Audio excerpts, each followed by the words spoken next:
Hey, this is Shaun with the GoTennis podcast, powered by Signature Tennis. Check out our calendar of Metro Atlanta tennis events at letsgotennis.com. And today is 10 minutes of tennis with world-renowned tennis coach, Australian in Puerto Rico, Justin Yeo. Today, I want to talk about Monte Carlo, but not necessarily in the same way that we typically would in oohing and ahhing about who beat who. I'm thinking more along the lines of something Carlos Alcaraz said, Justin, and I'm going to quote him if you don't mind if I do a little longer introduction here. But I'm going to Yep. give you a quote that I got from Carlos. I didn't get it personally, of course. He says, I'm pretty sure that it's going to be difficult months ahead because a lot of people have high expectations of me having a really good clay season. Probably they want me to win almost every tournament, so it's going to be difficult to deal with. But one thing that I learned in the past few months is I have to think about myself. I have to just think about my people, my team, my family, my friends, and my close friends. No matter what happens on the court, if I win, if I lose, I just have to leave the court happy. Justin, what's he talking about? He's just talking about perspective. Just keep in perspective, keep it narrow, keep it small, keep it tight. Realize that we're all, his team and his people that are close to him, love him, proud of him, no matter what the end result. And that way he can minimize his focus and keep himself where he's supposed to be. When he thinks about the fans in a very broad spect, and then all the media that has something to say, then that seems to affect his not just his enjoyment, but his confidence and who he is on the court. So he needs to just narrow his focus down, like he's saying, and keep that focus there. Because as soon as he thinks too broad, he starts to get affected by everything. And we need to understand too, the players are affected way more than in the past because social media and messages and interviews and even the players back in the 80s, they really didn't even come and have an interview. Now they have to have an interview as soon as they come off the court.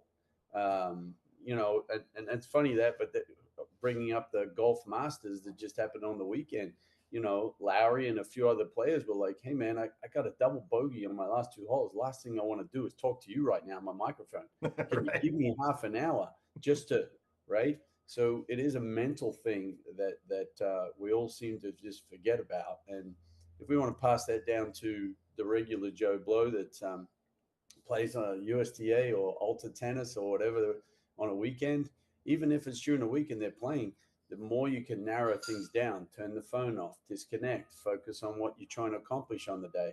Sometimes I think people, when they're playing matches too, they should have came up with a bit of a game plan on the things they're going to work on.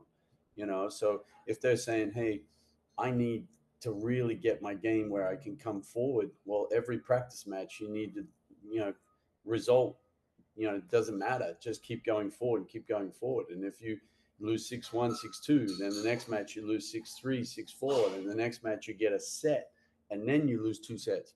But you keep coming forward. You only get better at doing that in your game. But so I think that's sort of what he's trying to say is that what am I focusing on? What am I trying to accomplish? Every match will just be another match, is what he should be focusing on.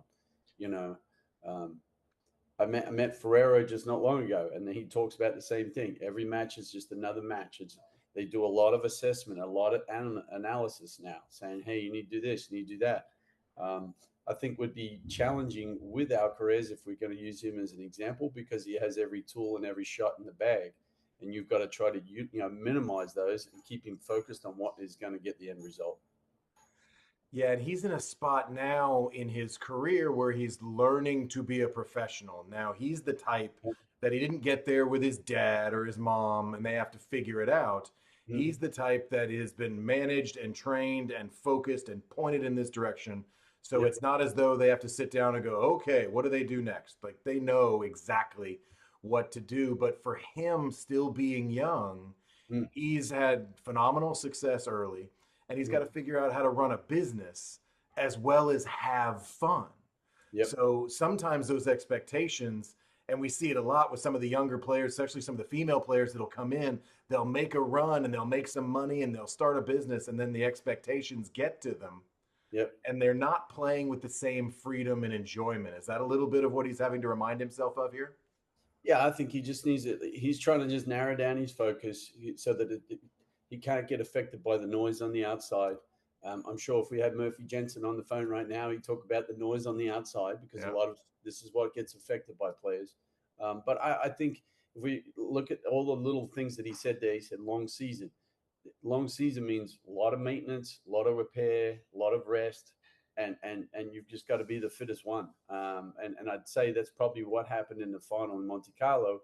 Is he had more legs than the other guy to win 6-1, 6-love in the last two sets. So that's what long season means. If he's going to keep winning, he's also got to be fit enough to keep winning because everyone's after him right now on the clay.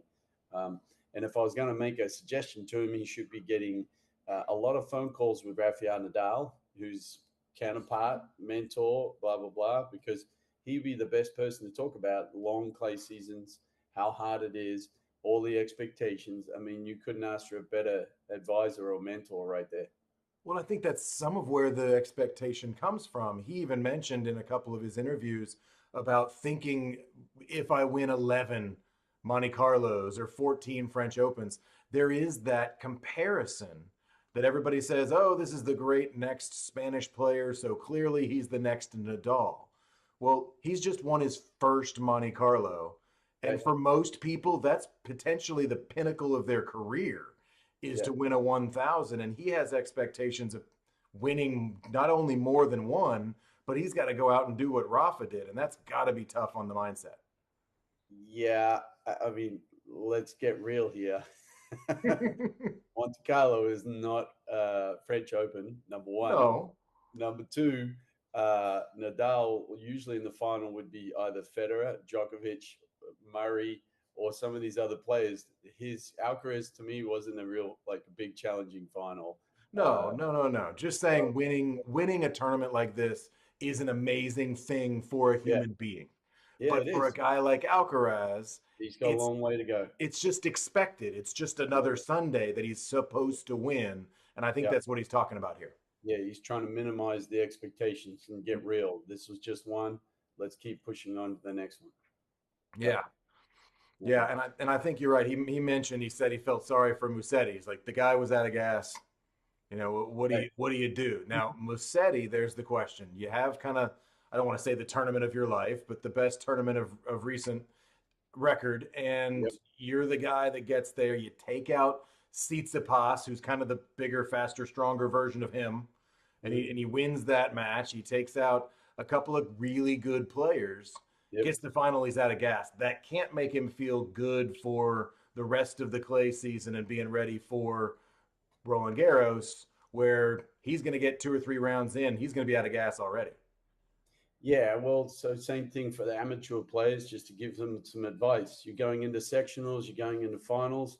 Watch how much tennis you do all week. I see some Mm-hmm. people get so nervous they feel like they've got to play a lot and hit a lot and hit a lot, and then they got nothing left in the final, right? So be careful about that. I've heard a lot of people, USTA, they play a lot and do a lot and have a lot of lessons, and they go, "I'm going to be ready for my sectional," and it's like, actually, you're already ready. You got there, so just balance it out. So Yeah, that's and that's probably my advice to the amateurs. that's probably the best thing to hear here because I don't think on the weekends we're expecting expectations. Expecting expectations, is that a thing? Yeah. That we're looking at expectations. Yeah, we want to come home and say, "Honey, I won. It was great." But it isn't as though the news media is following us around on the weekends for our tournaments. But we have our own personal expectations. But in this case, it's about preparation and Yeah. about being ready, not necessarily playing too much, Yeah. but having enough in the tank. So less of an Alcaraz explanation and more of, hey, let's take a little bit from Musetti here. Yeah, well, I'm not so these USDA and these women and the men play on a weekly basis. They're playing it just as hard, just as serious as Alcaraz. Sure. So I would say that weekend match or a sectionals or a finals, man, there's people that so hungry. It's great to see, and that's what this sport brings.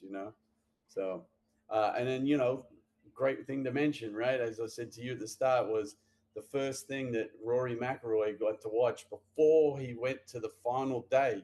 was watching Alcaraz win. So that just tells you the cross sports as well, as far as being very individual sports, golf, tennis, how mental that is. And so that was really cool to hear McIlroy say, "Yeah, I watched him to get myself ready to go play golf," and then he turns around and wins, you know, the Grand Slam in golf, which was amazing. Yeah, congratulations to Alcaraz. Congratulations to Rory. That's pretty Yep. exciting. Justin, I appreciate your time again. As always, we'll see you again next week. This has been 10 Minutes of Tennis. We will see you next week. Thank you, Justin. See you, mate.